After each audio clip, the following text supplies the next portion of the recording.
जय राधा माधवा कुंज विहारी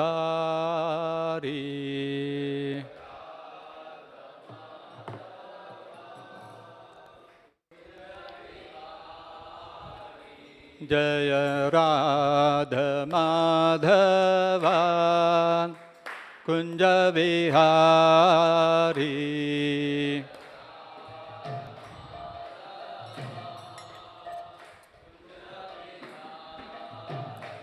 जय गोपी जन वल्लभा गिरिवरधारी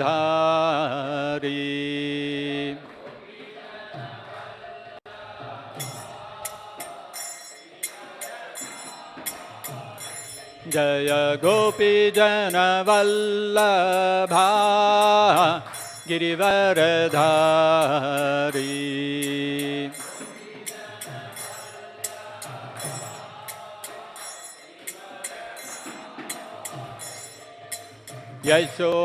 यशोदनन्दन व्रज जन रंजना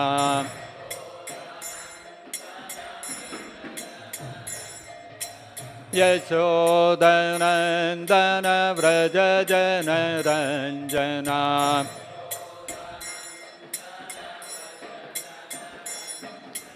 यमुना तीरावनचारी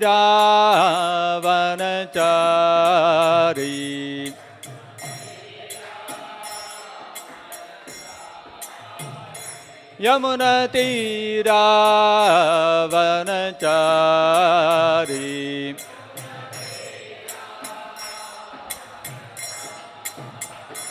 जय राधा माधवा कुंज विहारी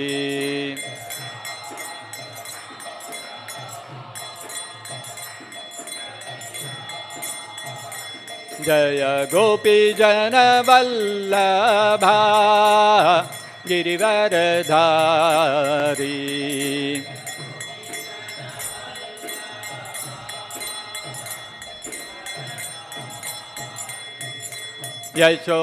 यशोदनन्दन व्रज जन रंजना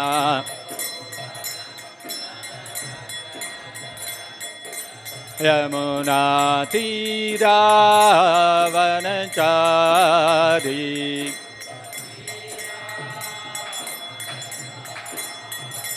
यमुना तीरावनचारी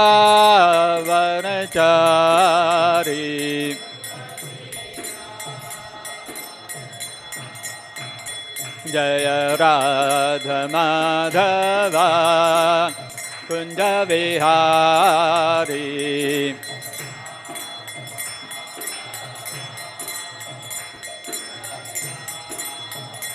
जय राधा माधवा कुंज विहारी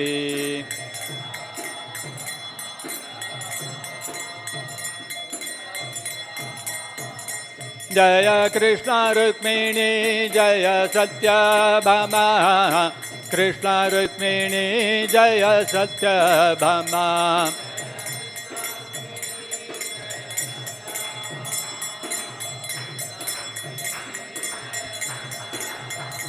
जय सीताराम जय सीताराम सीताराम जय लक्ष्मण हनुमान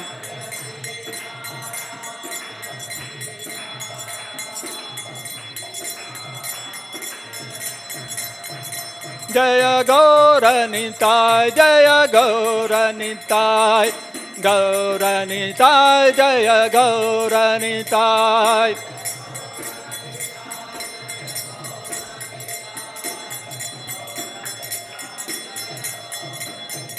जय जय प्रभुपाद प्रभुपाद प्रभुपाद प्रभुपाद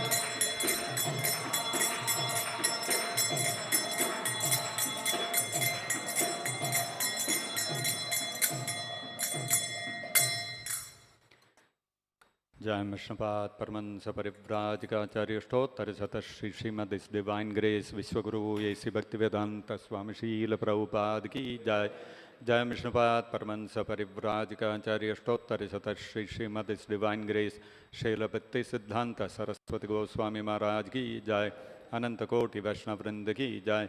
प्रेम से कहो श्री कृष्ण चैतन्य प्रभु नित्यानंद श्री अद्वैत गदाधर शिवासादि गौर भक्त वृंद की जय। ग्रंथराज श्रीमद्भागवतम की जय। श्री श्री कृष्ण रुक्मिणी सत्यभामा की जय। श्री श्री सीताराम लक्ष्मण हनुमान की जय। श्री श्री गौर निताय की जय। विश्वगुरु शील प्रभुपाद की जय। निताय गौर प्रेमानंदे हरि हरि बोल। ओम नमो भगवते वासुदेवाय।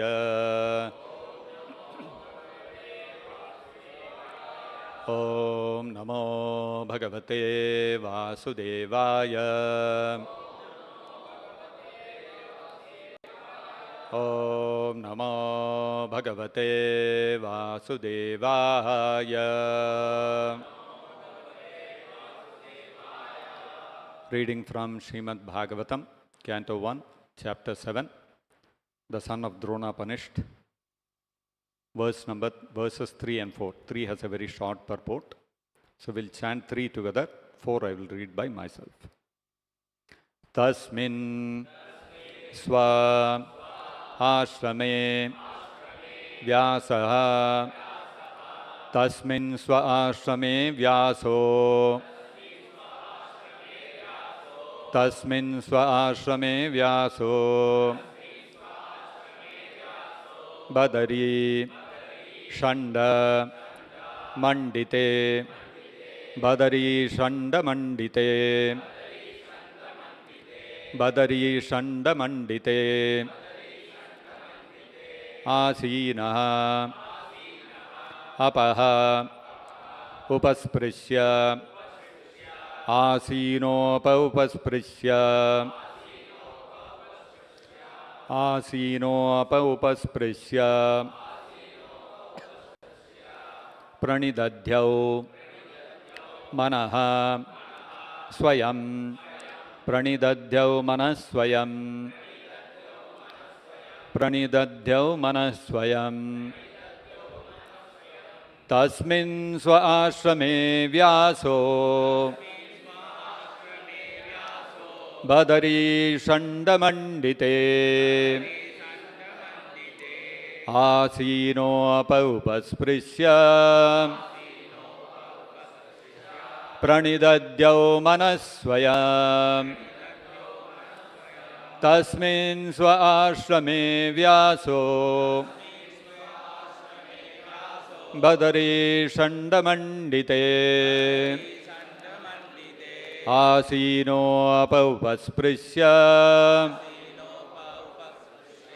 Pranidadhyau manasvayam.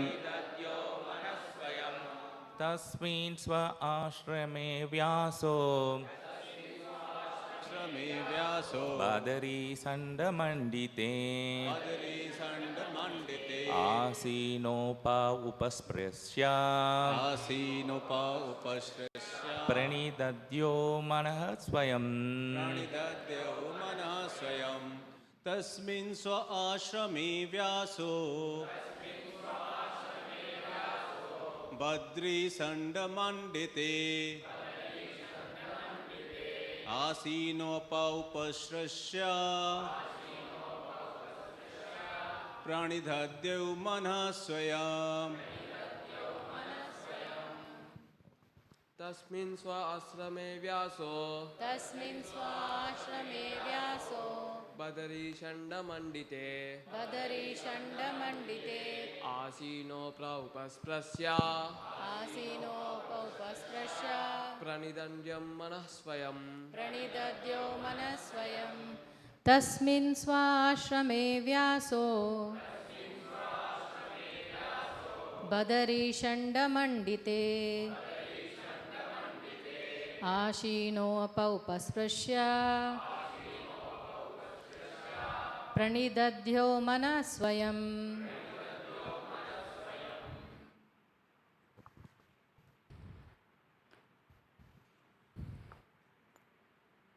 Tasmin, in that ashrama, swe, own, Ashrame, in the cottage.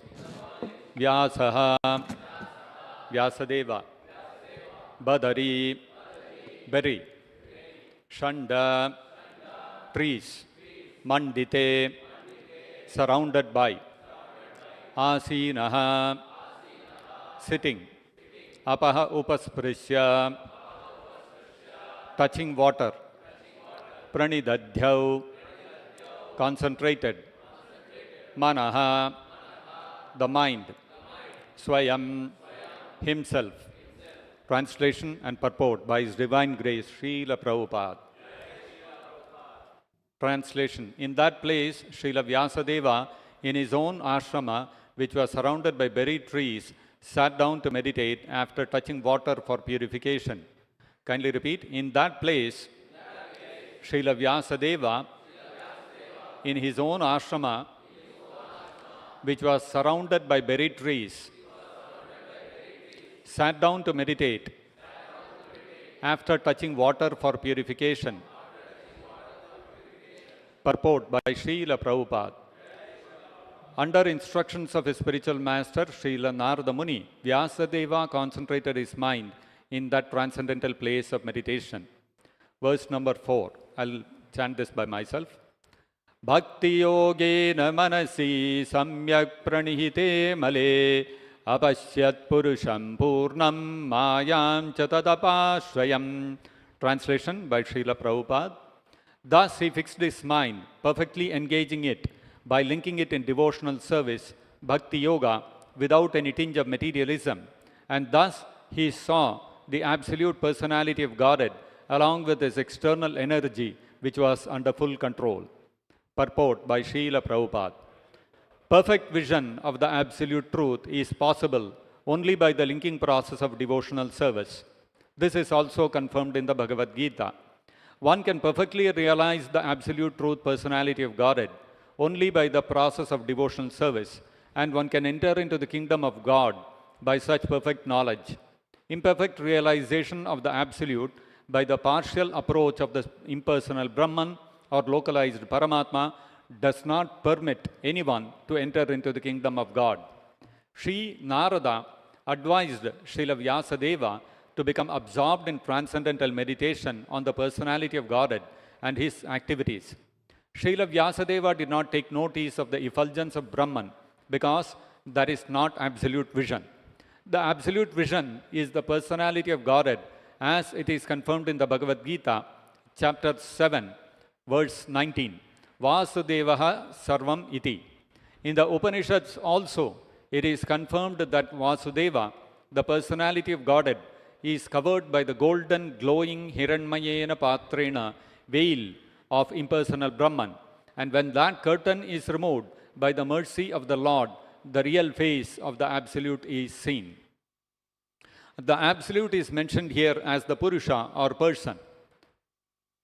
The absolute personality of Godhead is mentioned in so many Vedic literatures, and in the Bhagavad Gita, the Purusha is confirmed as the eternal and original person. The absolute personality of Godhead is the perfect person. The Supreme Person has manifold energies, out of which the internal, external, and marginal energies are specifically important. The energy mentioned here is the external energy, as will be clear from the statements of our activities. The internal energy is there along with the absolute person, as the moonlight is there with the moon. The external energy is compared to darkness, because it keeps the living entities in the darkness of ignorance. The word apashrayam suggests that this energy of the Lord is under full control. The internal potency or superior energy is also called Maya, but it is spiritual Maya or energy exhibited in the absolute realm. When one is under the shelter of this internal potency, the darkness of material ignorance is at once dissipated. And even those who are Atma Rama or fixed in trance take shelter of this Maya or internal energy. Devotional service or Bhakti Yoga is the function of the internal energy.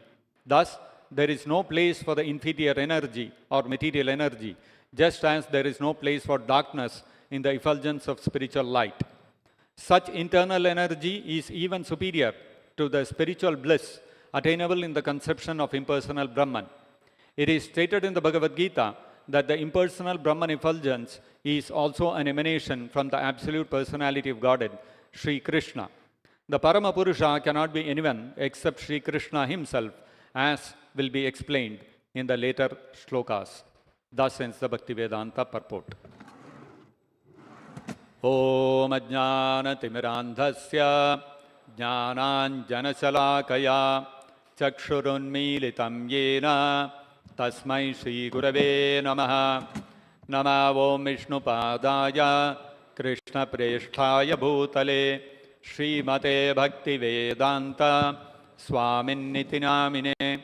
Namaste Saraswate Deve Gauravani Pracharine Nirvishesha Shunyavadi Paschatya Deshatarine Jaya Shri Krishna Chaitanya Prabhu Nityananda Shri Advaita Gadadhara Shri Vasadi Gaura Bhakta Vrinda. Hare Krishna Krishna Krishna Hare Hare, Hare Rama Rama Rama Hare Hare. Mukam karoti vachalam pangum langhayate girim yat kripatamaham mande Shri Gurum Dinataranam. In my childhood, I had a great fascination for driving vehicles, two-wheelers, four-wheelers. I think many of you also in your childhood you would have had that fascination. So, whenever summer holidays would come, my mother would take me and my sister to our native place in Kerala. And there, our uncles had cars. In our house, there was no car, but our uncles had cars, ambassador cars. So they would take us out to different places, Guruvayur, Etumanur, Chottanikara, so many temples. Kerala is, many famous temples are there. They would take us. So those days, especially Kerala, I think even today also if you go to Kerala, the roads are all quite narrow, 2-lane roads, maybe 1.5 lanes, it is like that. So when my uncles would be driving the cars long distance, we would have to travel 40 kilometer, 50 kilometer. So I would try to ask them to teach me how to drive. So they would make me hold the steering wheel. They would also sit at the driver's, the accelerator, brake and all will be in their control, but they would allow me to hold the steering. So that slowly I'll get steady with, initially when you start driving, you turn this way, the car will go this way, this way, this way. It will not go straight. It takes you a little practice to hold the vehicle steady. So they would allow me to hold the vehicle like that. So one time we were going with my uncle. It was late in the evening. Of course, in the evenings, night and all, they would not allow us to drive because it's risky. So I was sitting in the co-passenger seat and my uncle was driving. And I was seeing from the front, a lot of vehicles were coming, buses, lorries, cars. And whenever any vehicle would come, the light would be dazzling. Couldn't see anything. And narrow roads, but my uncle every time expertly he would manage and he would go. So after a few vehicles had passed, I asked my uncle, how are you managing? Because see, so how are you able to manage? I asked him. He said experience. By experience, I've come to know whether it is a bus or car or what it is and how much gap I should give so that safely we can pass by. And of course, after I grew up, then I learned properly how to drive four-wheelers. Then for many years, I was driving cars in UP, Uttar Pradesh. In Uttar Pradesh and Bihar, it's a little different. In India, the traffic law is that you drive on the left side of the road, right? In UP and Bihar, you drive on the left side of the road as well as on the right side, both sides. So especially you are coming in the night, suddenly you will see on your side of the road, from the opposite side, there is some 2 lights coming. Now with experience, I could make out if there are 2 lights coming, whether it is 2 bikes or it is a tractor or it is a 3-wheeler what it is you could make out. Inexperienced person will get completely confused. So you need experience to be able to understand, to be able to drive safely on the roads. When there is an oncoming vehicle, suppose a truck is coming with 2 headlights, if you think maybe 2 bikes are coming, let me take in between the 2 lights, then finished. It will be gone. So with experience you understand, okay, 2 lights are coming, but there is a bus behind that, so I have to take the vehicle to the left. So this is how, you learn driving. And that's how I also learned gradually over a period of time. So anyway, in the 12th canto of the Srimad-Bhagavatam, the last chapter is the 13th chapter. In the last chapter of the last canto of the Srimad-Bhagavatam, in the first verse, Suta Goswami begins by offering his obeisances to the Supreme Personality of Godhead. He says, Yam Brahma Varuna Indra Rudra Marutaha Stunvanti Divyaihi Stavaihi Vedaihi Sangapada Kramopanishadair Gayanti Yam Samagaha Dhyanavastita Tadgatena Manaso Pashyanti Yam Yogino Dhyanavastita Tadgatena Manasa Pashyanti Yam Yogino Yasyantam Navidasuragana Devaya Tasmai Namaha. He offers his obeisances. Devaya Tasmai Devaya Namaha. I offer my respectful obeisances to that Supreme Lord. So who is this Deva he is referring to? Somebody may say, maybe he is referring to some Devata, he may be referring to Shiva, he may be referring to Ganesha. Whom is he referring to? For that, actually, we have to see the beginning of the Srimad-Bhagavatam. The very first verse of the first canto, of the first chapter of the Srimad-Bhagavatam, begins with Om Namo Bhagavate Vasudevaya. So the Bhagavatam begins with obeisances to whom? Very pinpointedly to Vasudeva, the son of Vasudeva, which means Krishna. So at the end of the Bhagavatam also obeisances are offered Tasmai Devaya, to that Deva, to that Supreme Lord. Suta Goswami again offers his obeisances. Which Deva? To Vasudeva. Because the Bhagavatam began with that, with obeisances to Vasudeva. Therefore, the ending is also with obeisances to Vasudeva. And who is that Supreme Personality of Godhead, Vasudeva? Suta Goswami says that Yasyantam na vidhu sura asuragana. Sura asura. Both the Devatas and the Asuras, they cannot understand the extent of the glories of the holy name, the form and the qualities of the Supreme Lord Krishna. So, why he is saying Sura Suragana? Because according to Shastra, Dvau Bhuta Sargau Lokesmin Daiva Asuracha. All the living entities in this creation can be divided into fundamentally or broadly 2 classes. Only 2 classes of living entities exist. Who are those? Dvau Bhuta Sargau Lokesmin. In this universe, there are only 2 classes of living entities, broadly, fundamentally. What are those 2 classes? Dvau Bhuta Sargau Lokesmin Daiva Asura Evacha. One is called Daiva, one is called Asura. What is the difference between Daiva and Asura? The difference is that Vishnu Bhaktos Smrito Daivaha. Those who are devotees of Vishnu are called Deva or Sura. And those who are against Vishnu, Asuras Tad Viparyayaha, those who are not devotees of Vishnu, they are all Asuras. So somebody may question, what is this statement you are making?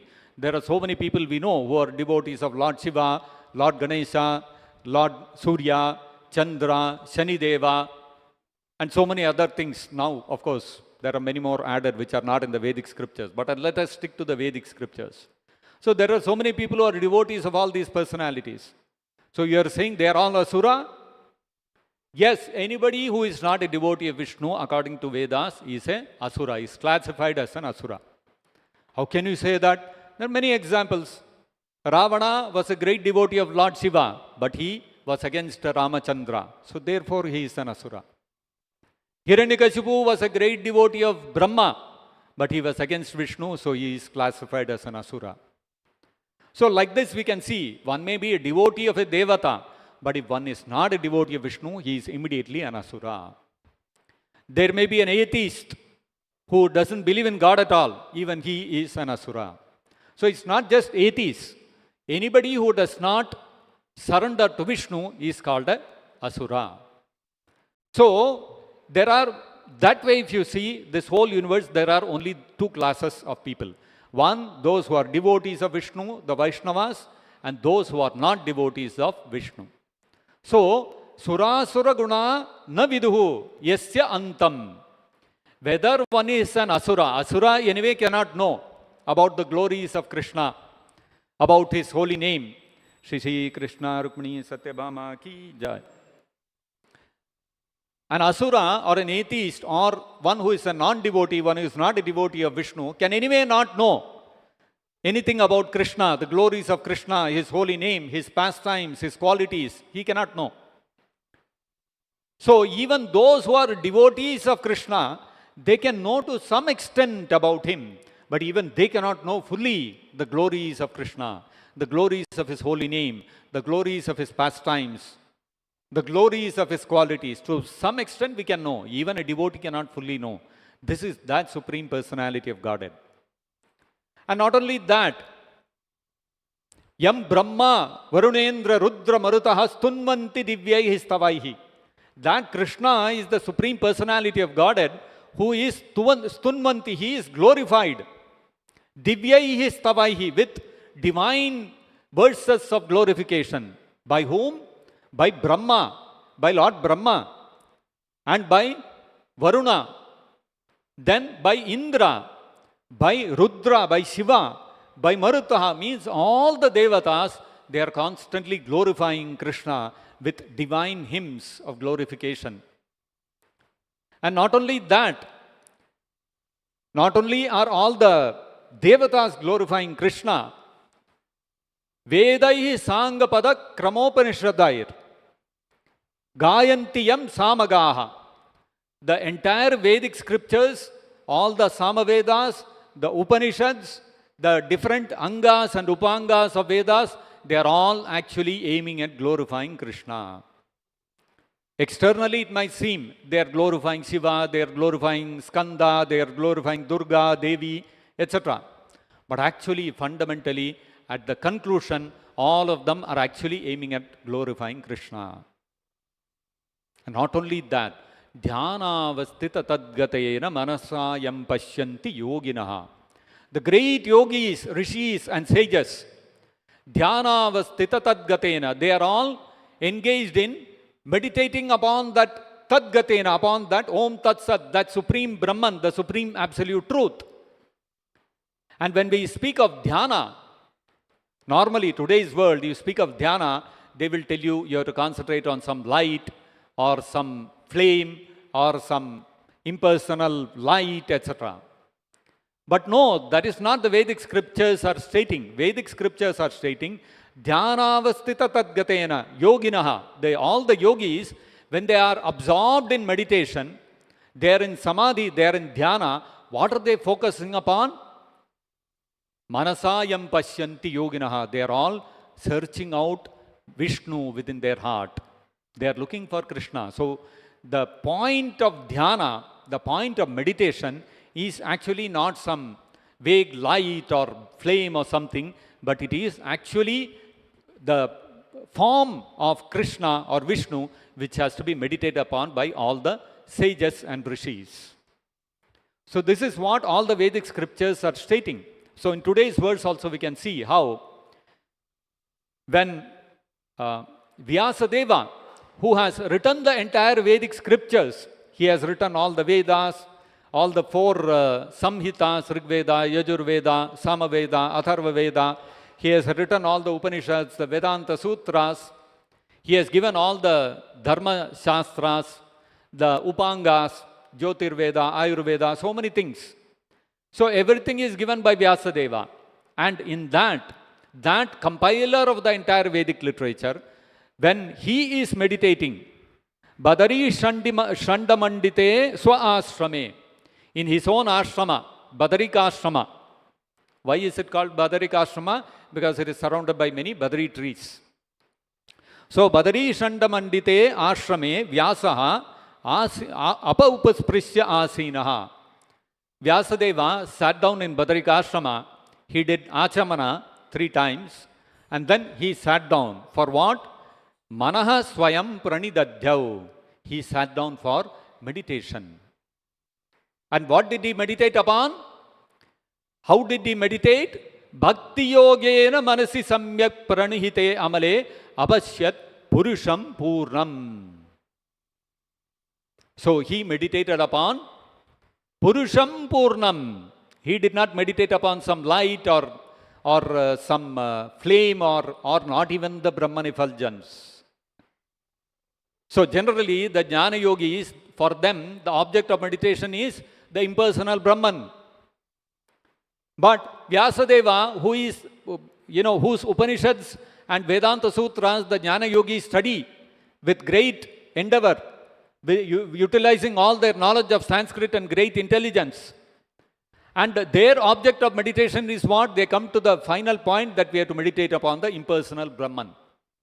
But the compiler, the person who wrote all the Upanishads and Vedanta Sutras, on whom is he meditating? He is not meditating upon Brahman. He is meditating upon Purusham Purnam, the Purna Purusha. He is not meditating upon impersonal Brahman. Why?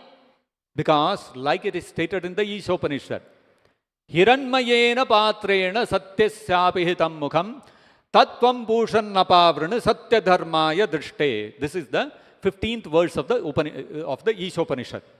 So, what is the Ishopanishad stating? Hiranmayena Patrena Satyasya Apihitam Mukham.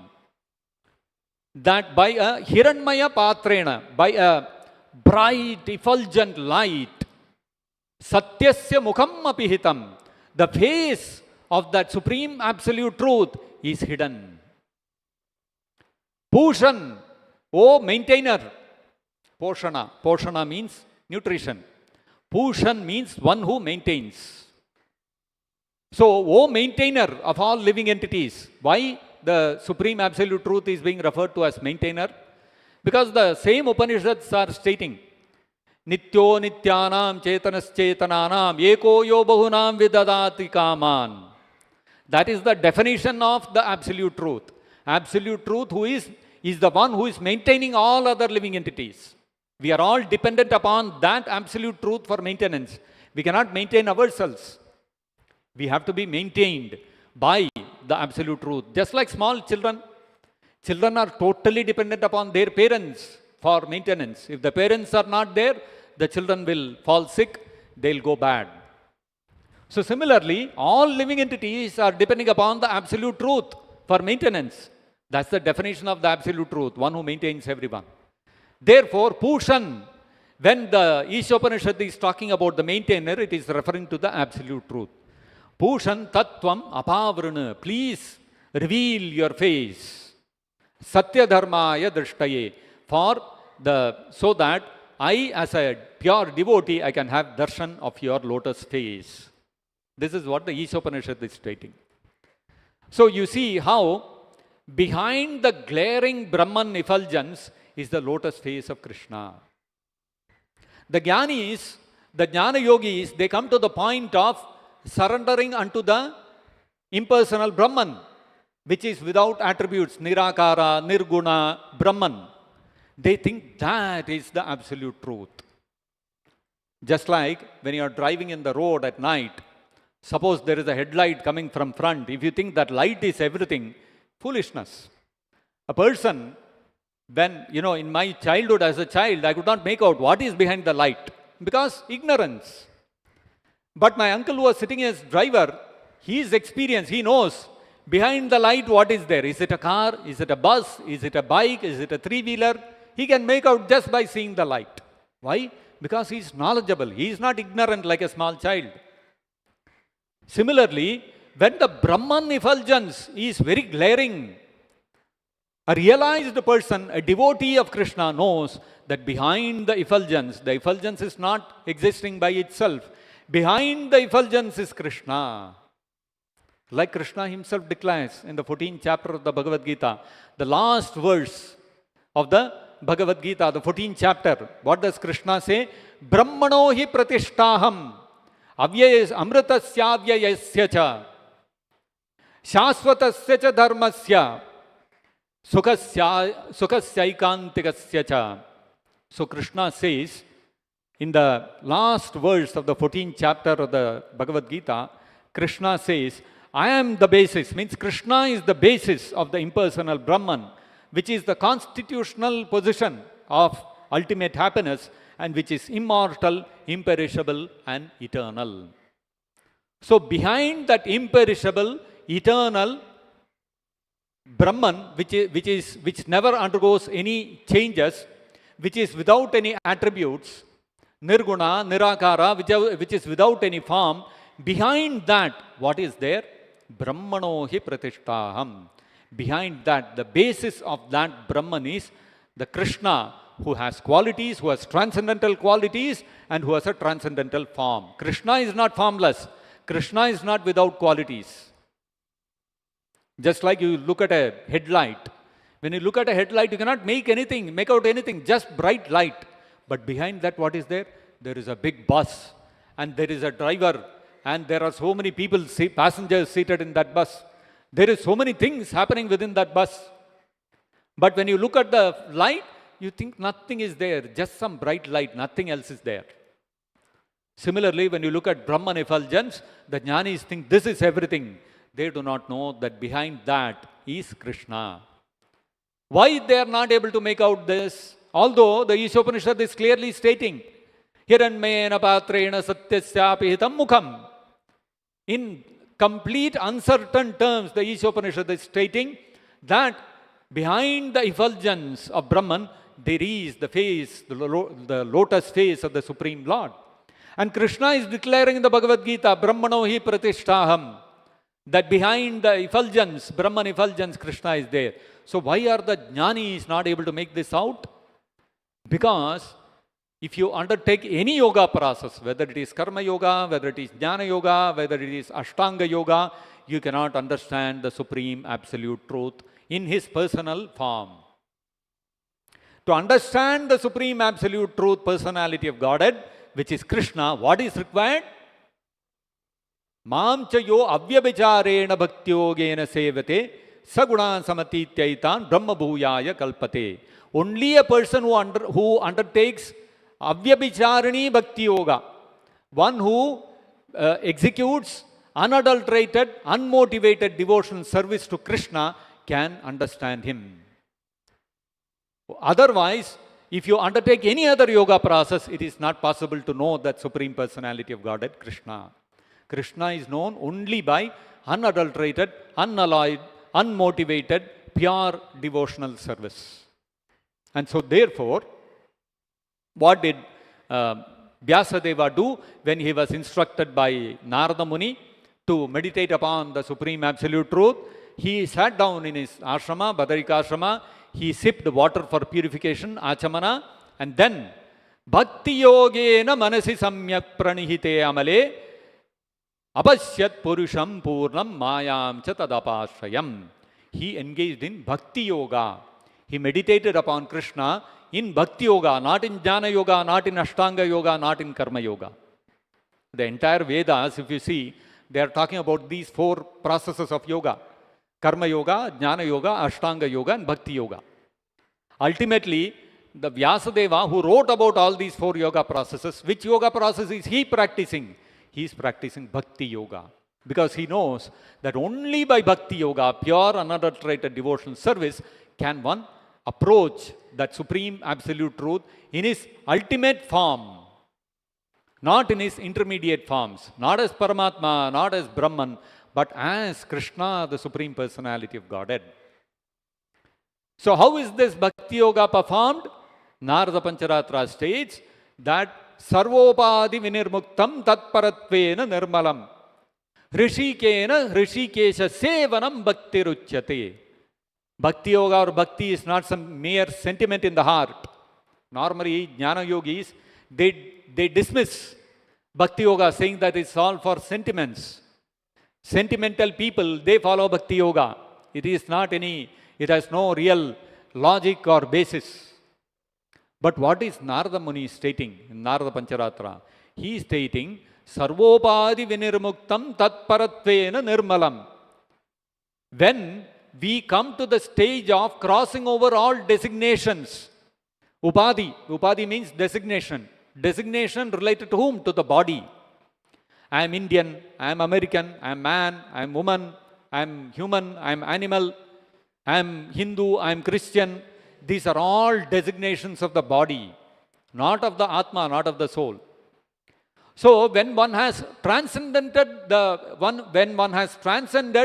bodily concept of life, when one is liberated from the clutches of material nature, one is no more under the influence of false ego. Sarvopadi vinirmuktam tatparatvena nirmalam. When one is completely purified of all contamination arising out of false ego in this material world, in that state, when in that liberated state, hrishikena hrishikesha sevanam, we engage in practical devotional service to Krishna with our senses. What are our senses? We have 5 knowledge acquiring senses and 5 working senses. Karmendriyas and Jnanendriyas.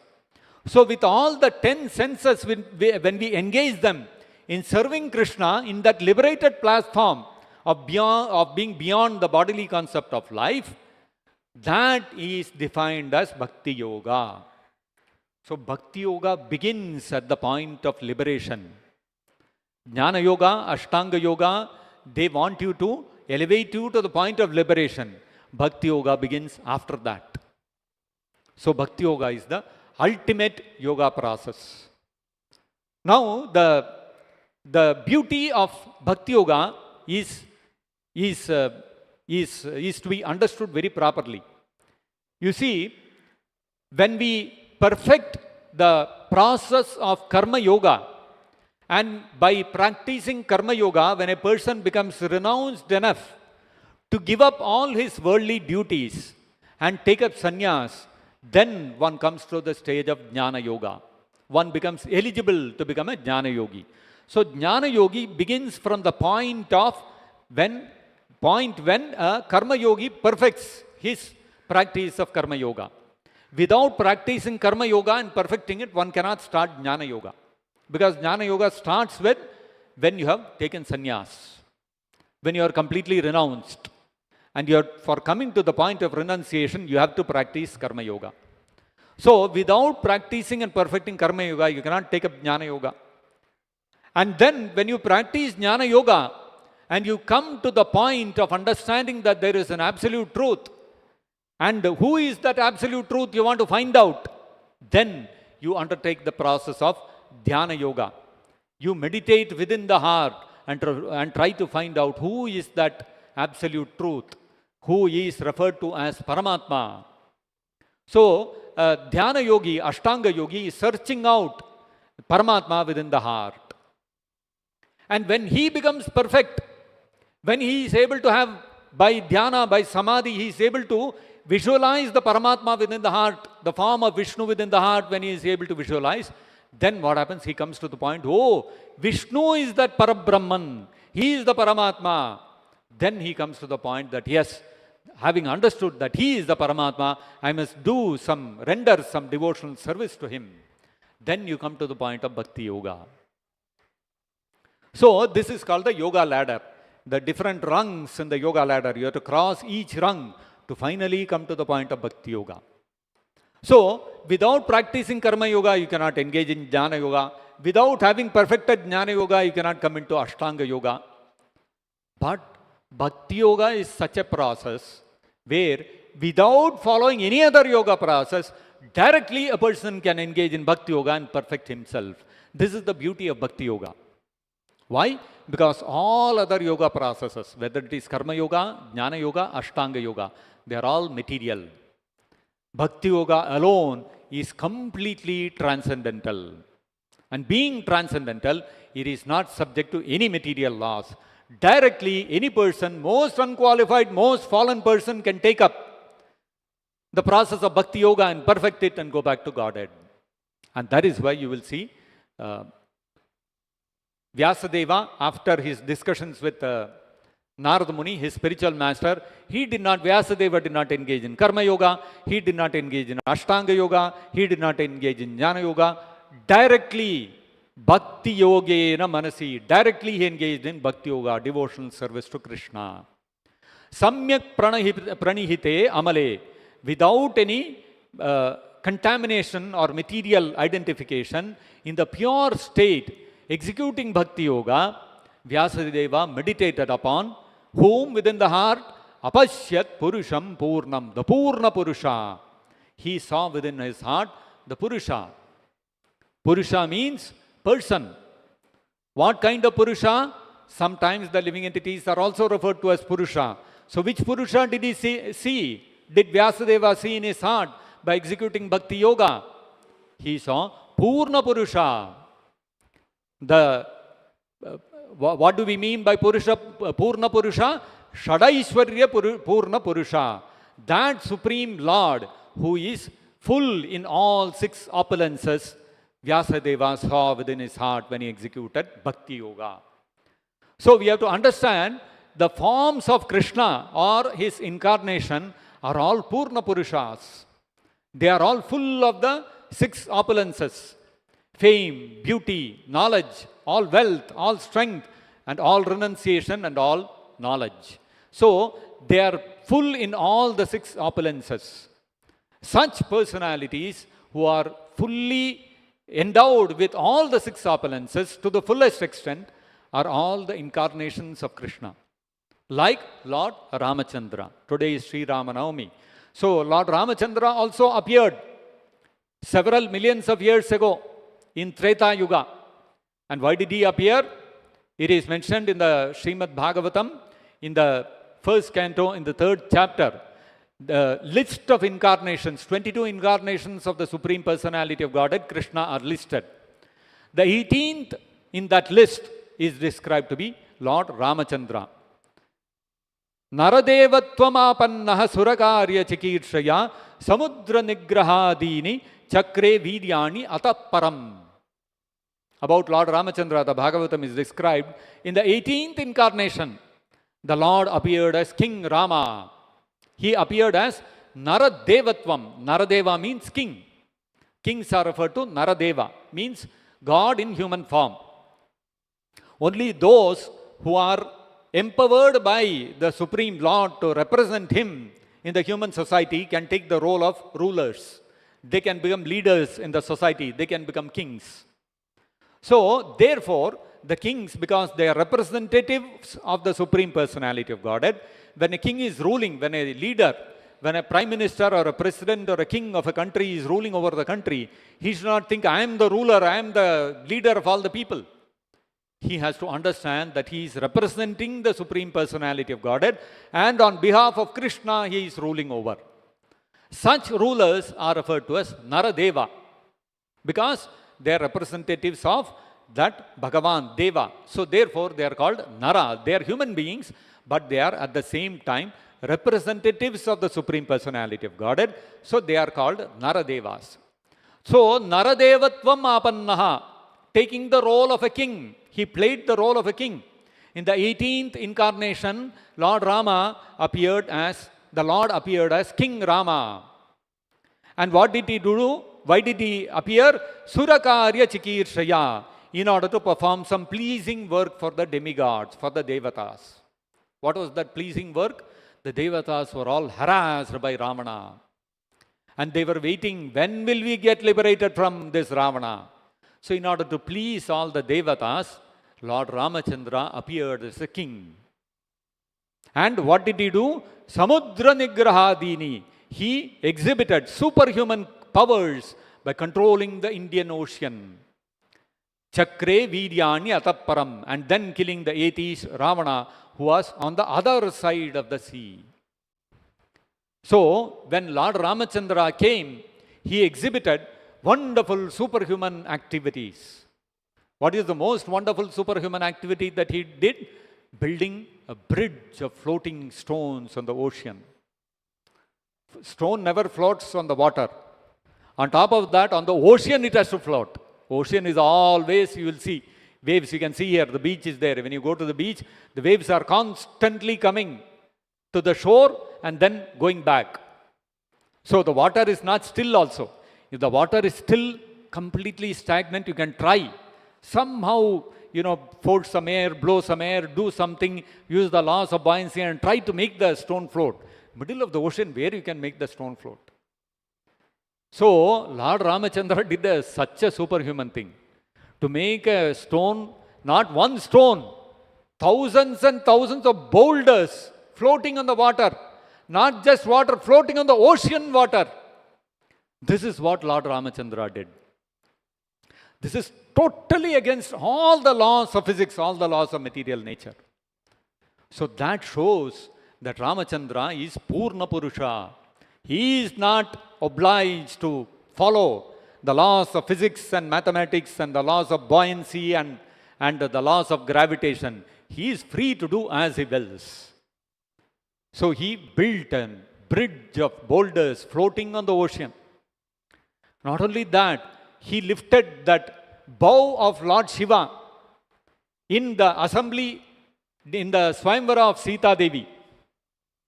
That Shiva Dhanush, that bow of Lord Shiva, even Ravana could not lift.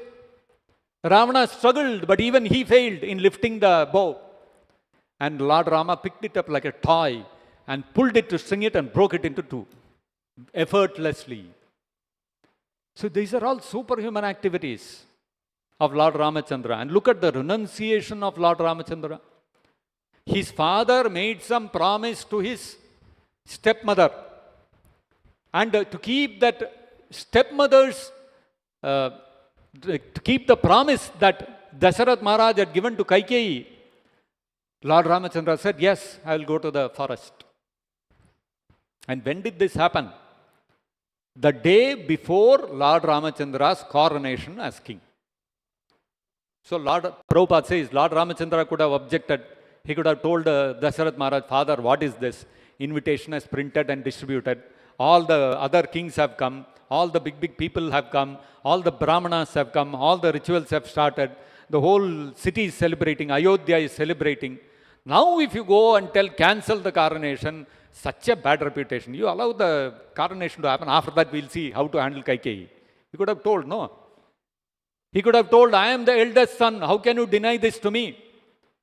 You are a henpecked husband. You will go and promise something to your wife. So who is my stepmother? So I should follow. Why I should follow? It is my right. Did he say all those things? My privilege, my right. Give me my right. Today it is the world of rights, right? Everyone wants his right. So, but Ramachandra did none of those things. He said, the moment Dasarath Maharaj called him and told him, your mother wants you to go to the forest.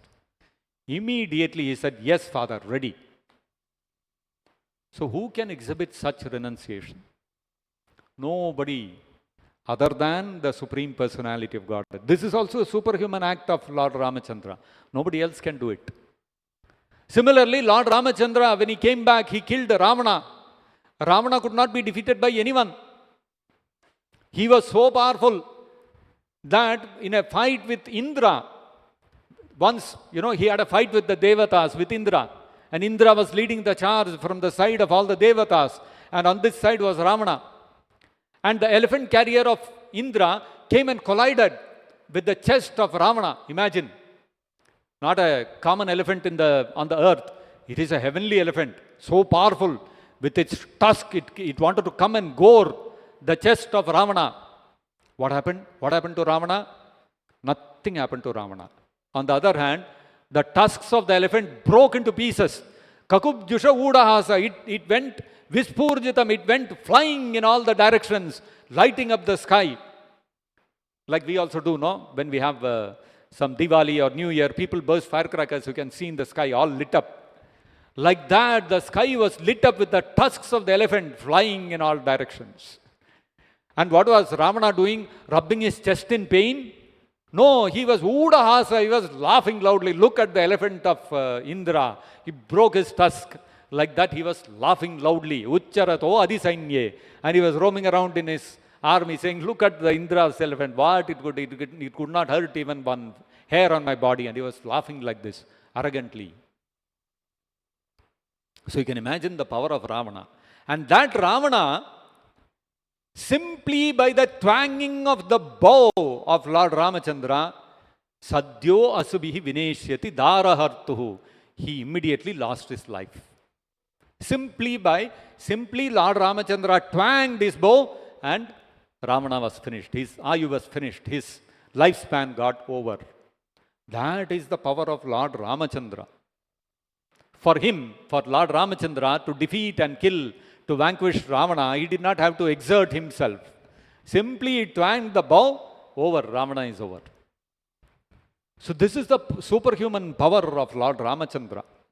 And that Lord Ramachandra, after defeating Ravana, he came back. He became the king, the ruler of Ayodhya. And undisputed ruler. Nobody to question him. All his brothers are lovingly serving him. Lakshmana, Shatrughna, Bharata, everybody. They are all subservient, subordinate to Lord Ramachandra. All the ministers, citizens, everybody.